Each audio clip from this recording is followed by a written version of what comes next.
আপনি যতই ফ্রি থাকতে চাবেন দেখবেন যে কাজ আপনাকে আরও আঁকড়ায় ধরছে। আর রান্নাঘর তো মনে হয় যে আপনার পিছু ছাড়বে না। আসসালামু আলাইকুম ভিউয়ার্স, আমি শারমিন আক্তার। আজকে আরেকটি নতুন ব্লগ নিয়ে হাজির হলাম আপনাদের সাথে। কেমন আছেন সবাই? আলহামদুলিল্লাহ, আমি ভালো আছি। তো আজকে ফাতিহা আর রায়ানের জন্য আমাকে বাহিরে বের হইতে হয়েছে।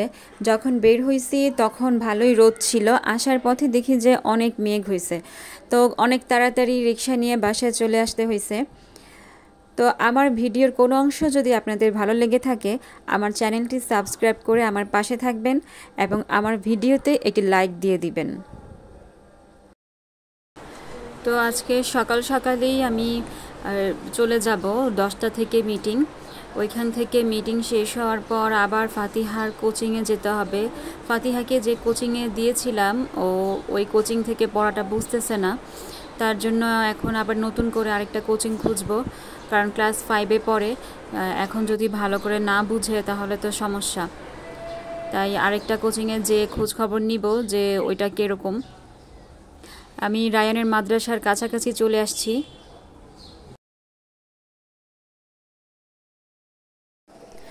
তো মাদ্রাসার বাচ্চারা কি সুন্দর কোরআন তেলাওয়াত করছে, এখান থেকেই শোনা যাচ্ছে। মানে ভালো লাগে, অনেক ভালো লাগে যখন শুনি যে কোরআন তেলাওয়াত করে। তো আমিও স্বপ্নে দেখি যে আমার রায়ানও এরকম কোরআন তেলাওয়াত করবে, একদিন সবাইকে ইমামতি করবে, নামাজ পড়াবে। আর আমার খুব ইচ্ছা যে আমার ওর বাবার মানে জানাজাও ও দিবে। আপনারা সবাই দোয়া করবেন আমাদের জন্য, আমাদের স্বপ্ন যাতে পূরণ হয়। তো আমাদেরকে বলছে যে ঠিক 10টায় আসতে। আমার একটু লেট হয়ে গেছে বাসায় কাজ করতে করতে। তো ঠিক টাইমে না আসতে পারলে আবার কি সমস্যা হয় বুঝতেছি না। সামনে আবার পুরুষ মানুষ বসে থাকে, ওনাদের সামনে দিয়ে যেতে একটু আনইজি লাগে। তো যাই হোক, সবাই চলে গেছে মনে হয়, আমি দেখছি না কাউকে। লিফটে আমি একাই উঠেছি, তো আমি চলে আসছি। আজকের অনুষ্ঠানে প্রধান অতিথি হিসেবে উপস্থিত হয়েছে বারিশাল মাদ্রাসার সম্মানিত সেক্রেটারি মহোদয় জনাব হাসান ইকবাল সাহেব। আমাদের মাঝে উপস্থিত হয়েছেন বারিশাল মাদ্রাসার সম্মানিত প্রধান শিক্ষক জনাব আবু নোমান মোহাম্মদ সফিউল্লাহ সাহেব। আমাদের মাঝে উপস্থিত রয়েছেন বারিশাল মাদ্রাসার সম্মানিত শিক্ষক মহোদয় এবং আমার সামনে উপবিষ্ট সকল শিক্ষার্থীবৃন্দ এবং পর্দার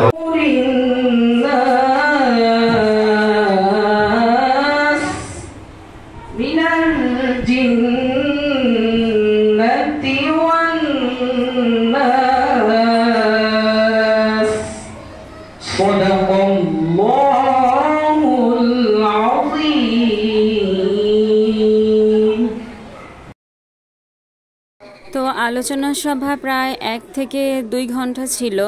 একটু খাওয়া দাওয়ার ব্যবস্থা ছিল, আমি সব কিছু ভিডিও করিনি, একটু আনইজি লাগে মাদ্রাসার ভিতরে। এখন ফাতিহার কোচিংয়ে যাব, দেখি আসলে কোন কোচিংটা ভালো হয় ওর জন্য। তো কোচিং খোঁজার পর ওর স্কুলের বেতন দিতে হবে, মেসেজ আসছে সরকারি স্কুল, বেতনটা দিয়ে আসি। আমার মেয়ের স্কুলে আসছি, ওর স্কুলের বেতন দিতে হবে। তো ভিতরে এখন যেতে পারছি না, ওর স্কুলটা বন্ধ।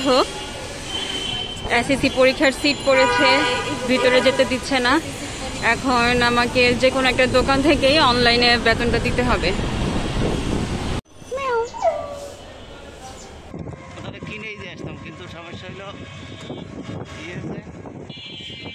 তো আমরা সব মিটিং শেষে চলে আসলাম বাসার দিকে। অনেক আকাশ অন্ধকার হয়ে গেছে, ঝড় নামবে মনে হয়।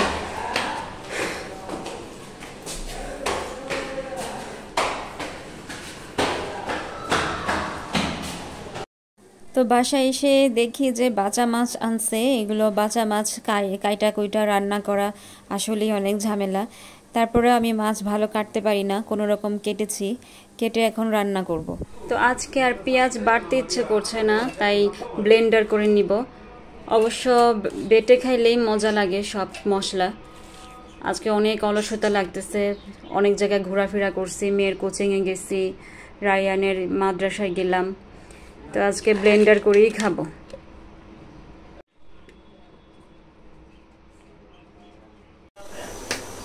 তোর বাবাকে আগে একটা ডিম পোস্ট করে দিতেছি, ও আবার সকালে একটা পাউরুটি খেয়ে চলে গেছে। এখন আমার রান্না হয় নাই, রান্নার আগে ডিমটা পোস্ট করে দিব। আমার দুলাভাই একটু অসুস্থ, তো দুলাভাইয়ের সাথেই গেছে হসপিটালে।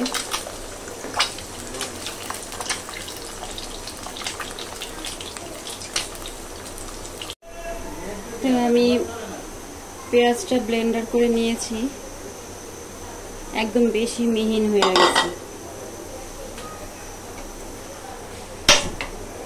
চুলা জ্বালতেই ভুলে গেছি।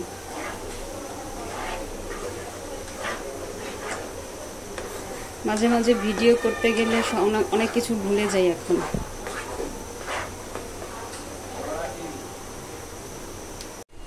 তো এখন আমি রসুন বাটা আর জিরা বাটা দিয়ে দিব। আসলে পেঁয়াজটা ব্লেন্ডার করে নিলে না, মানে লাল লাল হয় কি না বোঝা যায় না, অনেক লেট হয় লাল লাল হইতে।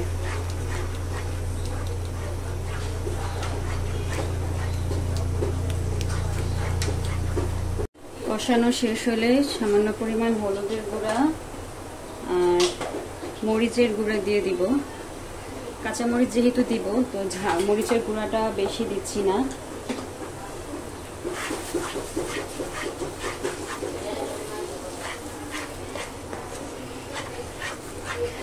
এভাবে বাটাবাটি ব্লেন্ডার করে রান্না অনেক মজা, কিন্তু যারা রান্না করে তাদের অনেক কষ্ট হয়।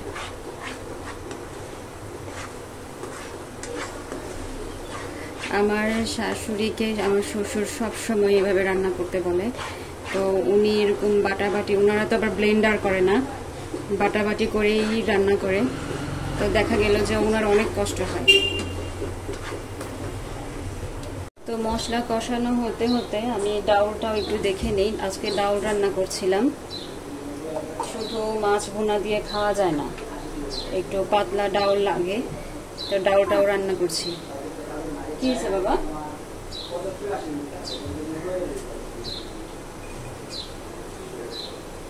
শুধু মোবাইল আর মোবাইল, ওদের মোবাইল ছাড়া আর কিছুই চলে না। কষানো হয়েছে, সামান্য একটু ঝোলের পানি দিয়ে দিই, এটার মধ্যে মাছটাকে কষাই নিব। আবার পরবর্তীতে আরেকটু পানি দিতে হবে, এই পানিটা দিয়ে একটু কষাই নিচ্ছি। পরিমাণ মতো লবণ দিয়ে দিব।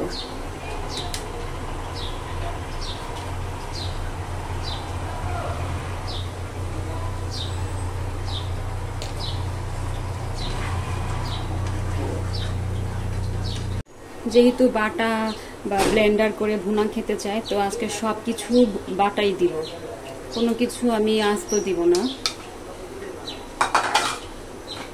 আজকে আমি টমেটো ব্লেন্ডার করে রেখেছি, আর তাছাড়া ব্লেন্ডার করে খাওয়ালে বা বাটা খেলে অনেক ভালোই লাগে, খারাপও লাগে না।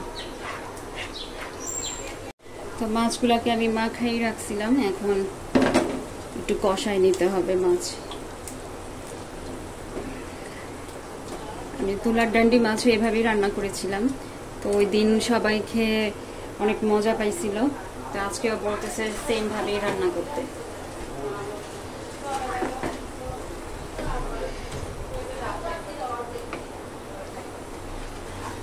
তো আমি টমেটো ব্লেন্ডার করে নিয়েছি, টমেটোটা উপর দিয়ে দিয়ে দিব।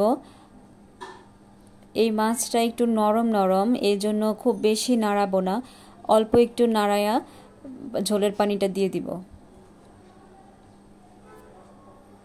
তো কাঁচামরিচ ব্লেন্ডার করে দিলে কি হয়, গ্রানটা অনেক সুন্দর আসে, কাঁচামরিচের গ্রানটা, তাই এখন ব্লেন্ডার করেই ভুনার মধ্যে দিই। পানি দিয়ে দিছি সামান্য পরিমাণ, খুব বেশি দিব না, এখন ঢেকে দিব।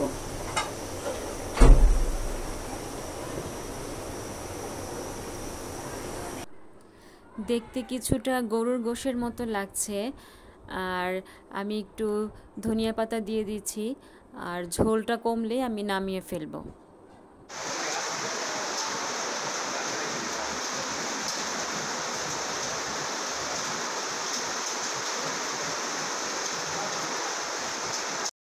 তো বাসায় আসার পরেই আমি রান্নাবান্না করেছি।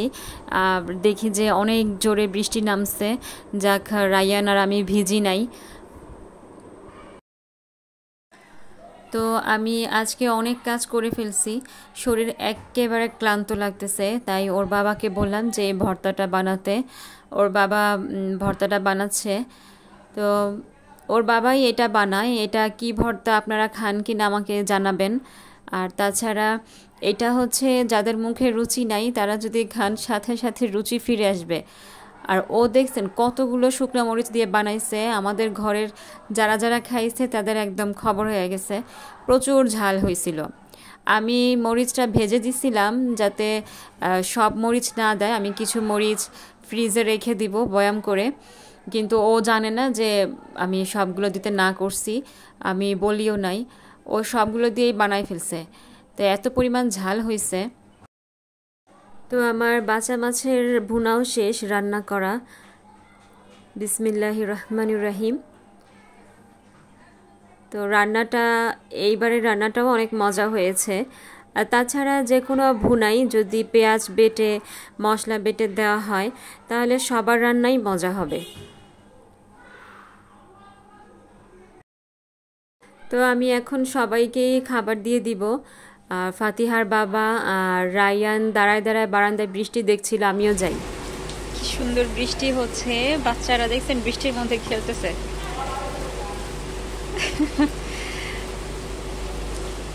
আমরাও ছোটবেলায় এরকম মাঠে নেমে যেতাম।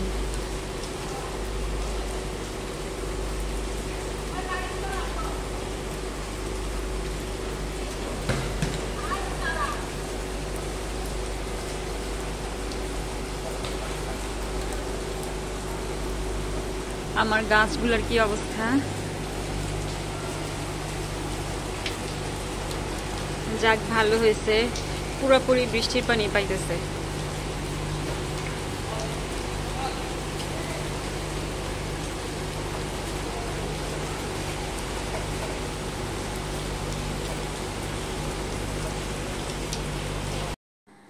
তো আপনারাও বৃষ্টি দেখতে থাকেন। আজ এই পর্যন্তই। আল্লাহ হাফিজ। আসসালামু আলাইকুম।